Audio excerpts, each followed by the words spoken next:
Thank you very much. We are back again. The first thing I want to say is thank you. Thank you so much. You guys have really humbled us. 1,000 subscribers in a week, over 20,000 views. Hapo mmetesa kabisa. We are very, very grateful. I am personally very grateful and for just the confidence in that you guys are actually willing to listen to what I have to say. Today I want to start with something that has been hot of late. The conversation about what it is that happened. Why would a government that was in power lose an election the way we lost the one in a couple of months ago? I think if you were to summarize that into one sentence, we completely overestimated ourselves and we completely underestimated RUTO and his capacity to run this campaign. And you see that towards the end, the finishing, how much further he was willing to go, how much harder he was willing to go. I guess he was hungrier for this thing than we were. I think there was a lot of complacency and also that vibe of governments don't lose elections, which shouldn't have happened because then we'd already lost a couple of by-elections. We should have learned. We kept saying we were learning. I know we said we were learning from Juja. I know we said we were learning in Nyandarua. I know we said we were learning after Kiambaa happened. But clearly, we didn't actually learn the whole lesson.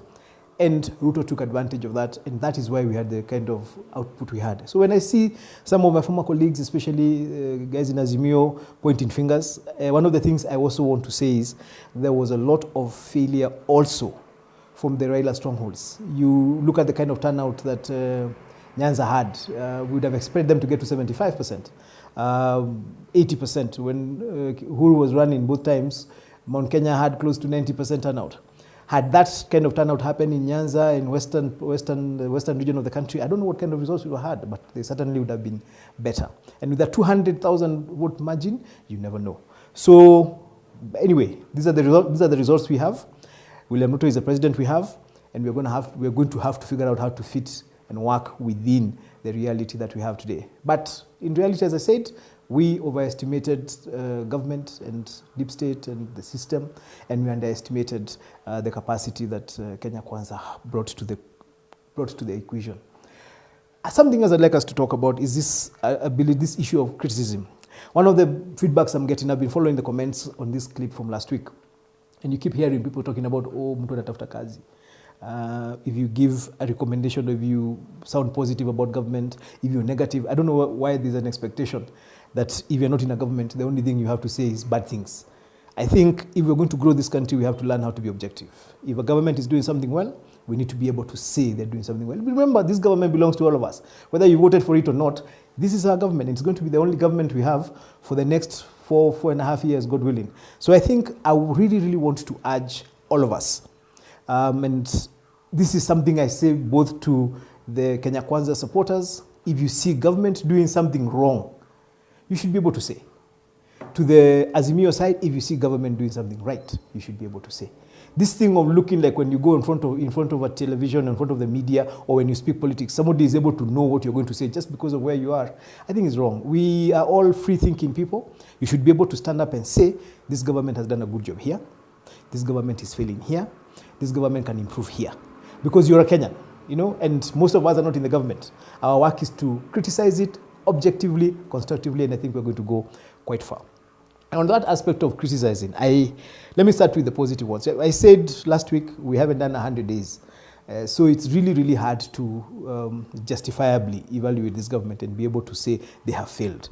And some of the things that they are doing well that we didn't expect. For example, the president has done several trips out of the country, several international trips. And there was this vibe that because of how strong the foreign policy that Uhuru Kenyatta had was, there was a feeling that RUTO might not be able to catch up and keep up with that particular foreign policy vibe. I think everybody expected that RUTO be very strong with local domestic issues, but not as strong with foreign policy. But clearly he has understood this foreign policy business. If you see how he's balancing the East and the West, recently we saw Russia sending best wishes during our national celebrations. Now we see him in the West balancing. He speaks well. So he's really able to handle the Queen's language and make a very impressive case. I think the only problem, and now this is where the criticism on the other side comes in, is we really don't get to know what he's doing. I think there's a failure around the communications around the president when he travels out of the country. We see him in pictures, we see him hanging out with people. You really don't get to understand what was he doing with this group.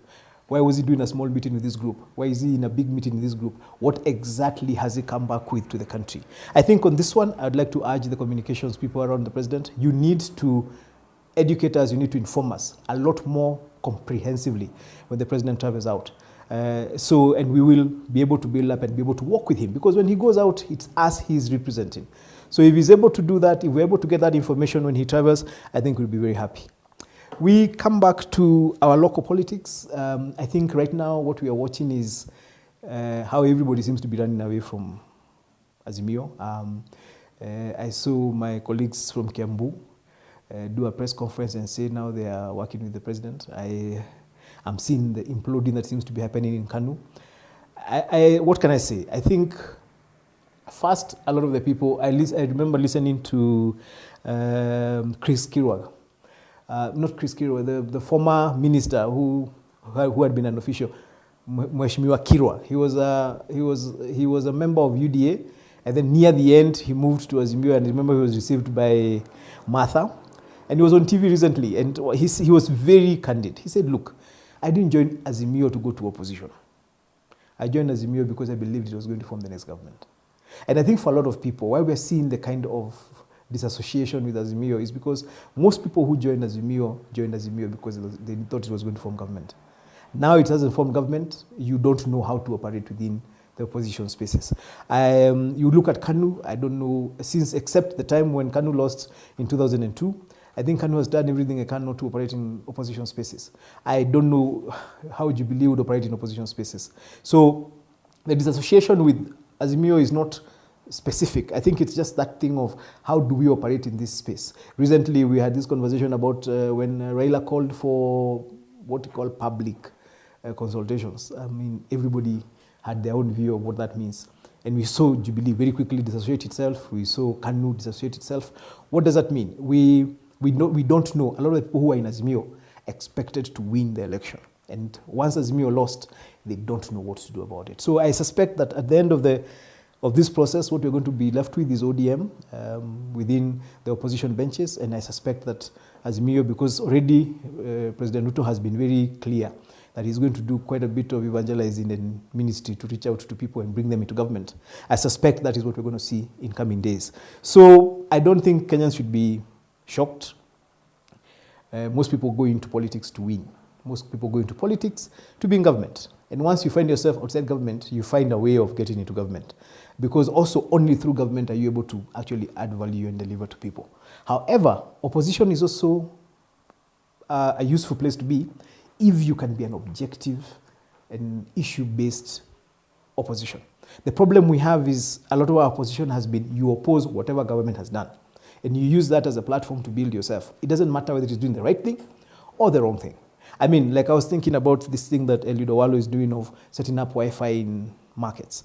It's a brilliant idea. I mean, when you think about the people who go to the market, if you had free Wi-Fi, it means that Mama Mboga, if she can be educated, because now that's the follow-through that this government is not doing. Last week I talked about the Hustler Fund. Brilliant idea, no follow-through. Now we have the Wi-Fi in the markets. Brilliant idea. What's the follow-through for that one?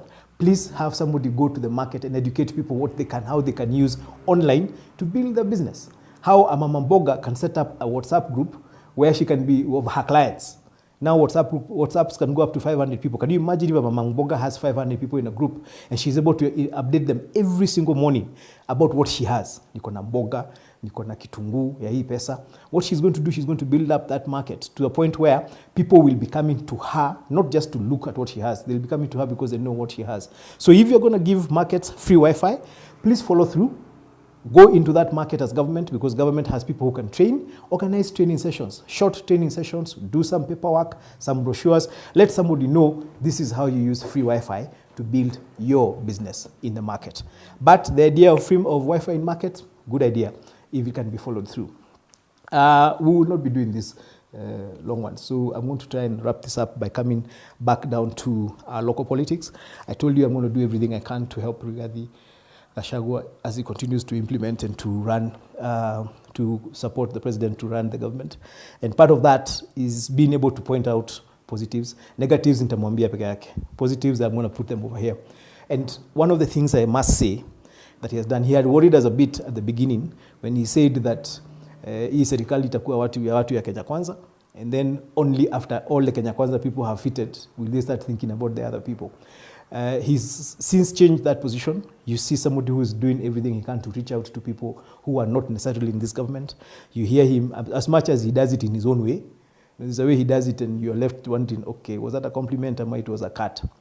But he's out there talking to people and telling them, look, let's work together. He's reaching out to people. I know he's reached out to a lot of my colleagues in Mount Kenya region around this promise he gave of trying to reach out to people by the 31st.